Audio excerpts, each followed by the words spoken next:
Good morning. मत्ती की chapter 15, 10 and 11। तब यीशु ने लोगों को अपने पास बुलाकर उनसे कहा, सुनो और समझो। जो मुंह में जाता है वह मनुष्यों को अशुद्ध नहीं करता, पर जो मुंह से निकालता है वही मनुष्य को अशुद्ध करता है।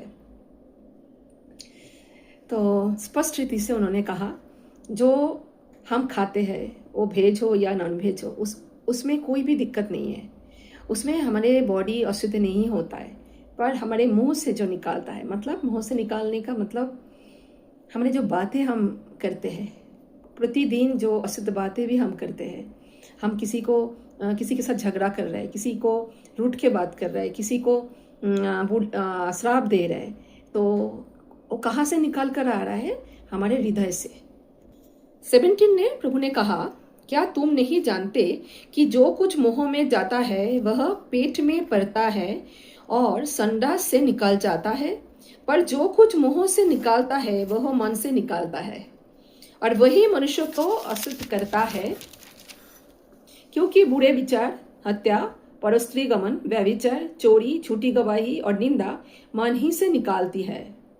ये ही है जो मनुष्यों को अशुद्ध करती, परंतु हाथ बिना धोए भोजन करना मनुष्यों को अशुद्ध नहीं करता।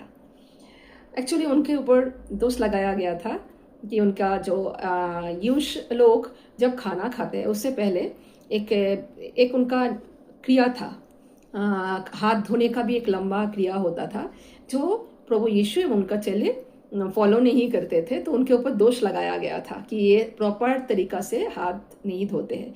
पर हम जानते हैं हाथ कैसे धोना चाहिए ना, क्योंकि बिल्कुल हमें हाथ धोना चाहिए, क्योंकि नहीं तो हमारे तबीयत बिगड़ जाएगा ना। पर ये अलग बात है। पर उनका ये दोष लगाने का वो था कि प्रभु के ऊपर किसी भी बात को लेकर वो लोग दोष लगाना चाहते थे। पर प्रभु ने क्या बोला, क्लियरली उन्होंने बताया कि श्रेप और श्रेप मन में जो हमारे बुरे विचार है, बुरा भाव है, बुरा चिंताएं है, हाँ, उसी से हम अशुद्ध होते हैं, क्योंकि वो ही मुंह से निकालता है ना।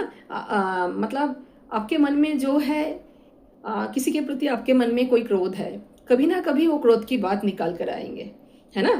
तो हमें ये याद रखना है कि हमें मुंह को सही इस्तेमाल करनी है, क्योंकि हम जान गए हैं कि हमारे शरीर को अपवित्र बनाने के लिए हमारे मुंह की बात काफ़ी है। चलिए छोटा सा प्रेयर करते हैं।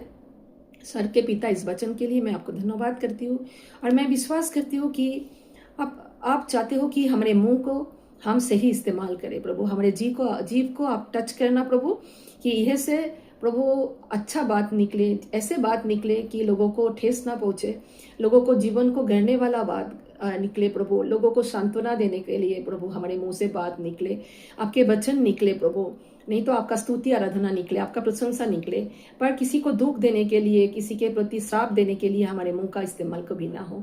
प्रभु यीशु के नाम से मांगती हूँ, सुन लीजिए पिता, आमीन।